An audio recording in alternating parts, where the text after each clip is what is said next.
So today, we're headed to Rome, to a place that literally invented the idea of the public museum.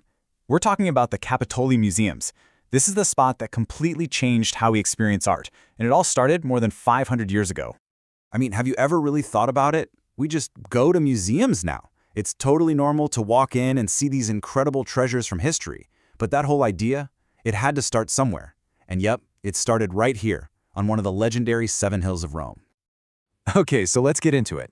The year is 1471, and believe me, this isn't just some random date pulled out of a history book. This is the moment. It's when the very first seed was planted for, well, every single public museum you've ever been to. No joke. And here's what was so completely revolutionary about it.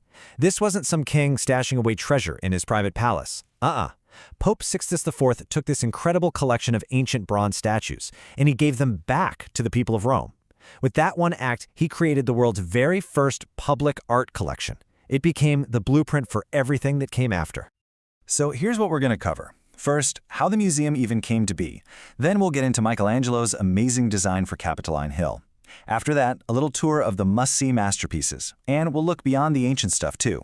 I'll give you some tips for planning a visit, and we'll finish up by talking about Rome's enduring legacy. Let's go!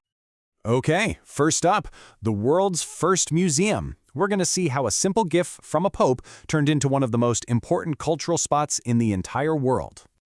Okay, so you can really trace the whole journey here. It kicks off with that big donation in 1471.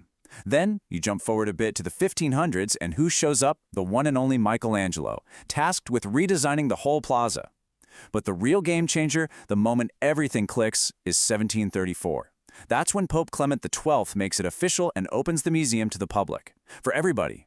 And the cool thing is, it never stopped evolving. As recently as 1997, they opened this incredible new space in an old power station. You know, you can't really talk about the museums without talking about the space they live in. It's a work of art itself, thanks to the genius of Michelangelo.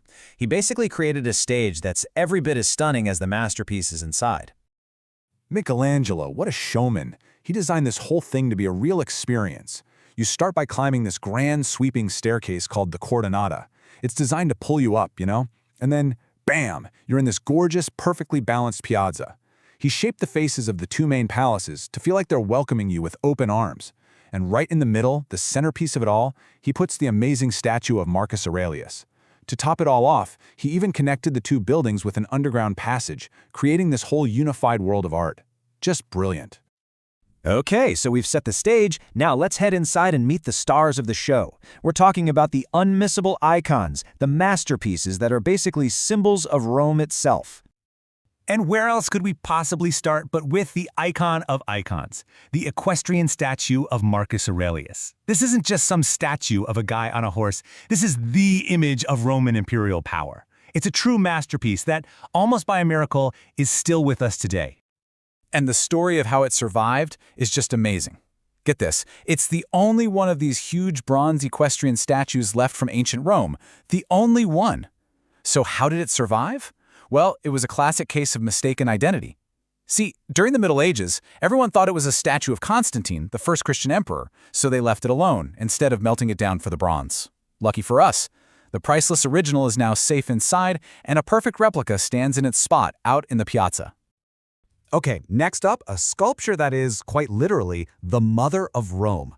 This is the Capitoline She-Wolf, the ultimate symbol of the city's founding myth. But wait, there's a fantastic little twist to this story. The legend of Romulus and Remus? That's ancient. But the bronze wolf itself, well, art historians are pretty sure it's way younger, probably from the Middle Ages. And, get this, the two little babies weren't even part of the original sculpture. They were actually added in the Renaissance, during the 15th century, to create the iconic image that we all know today. How crazy is that?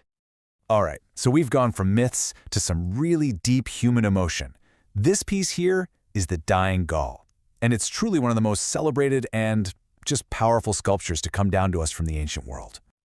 So, what you're looking at is a Roman marble copy of a Greek bronze that's been lost to time. And it is just an absolute masterclass in portraying emotion.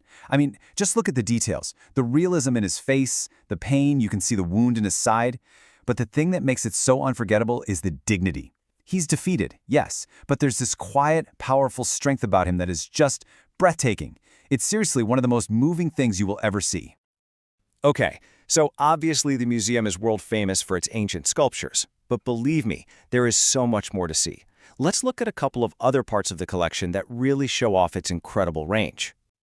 Right, so it's not all sculpture. The Capitoline Museums are also home to the Pinacoteca. And this is cool.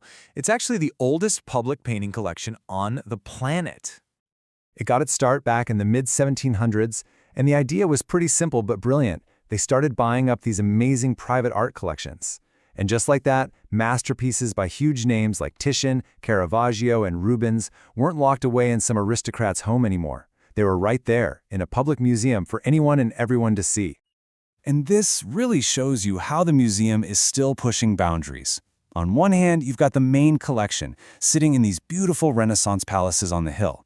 But then, you've got this other, completely different venue, the Centrale Montemartini. It's an old power station. And inside, you see these perfect, ancient Roman statues standing right next to these massive old industrial machines. The contrast is just, wow. It's this incredible blend of classical beauty and industrial archaeology.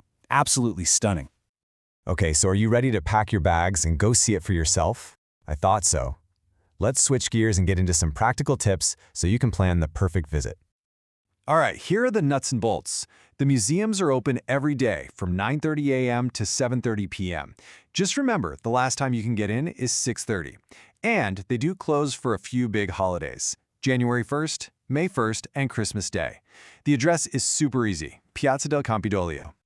Getting there is a piece of cake, and honestly, the journey is part of the experience. All you do is hop on Metro Line B and get off at the Colossal stop. Yeah, that Colossal. From there, it's just a short, and I mean spectacular walk up the Via dei Forti Imperiali. You'll have the ancient Roman Forum right beside you as you head up to the piazza. It's amazing. Okay, a few pro tips to make your visit smoother. First, and please trust me on this one, book your tickets online ahead of time. You do not want to waste time in that queue. Second, you can't bring big bags or strollers inside, but they have a free cloakroom, so that's easy. Third, you can totally take pictures, just no flash or tripods, okay? And last but not least, give yourself time. Don't try to rush through it. You'll want at least 2, maybe 3 hours to really soak it all in. All right, let's wrap this up by talking about the museum's incredible legacy, because this place is so much more than just a building full of old stuff. You know, this quote really gets to the heart of it. The Capitoline Museums, they literally preserve the memory of ancient Rome.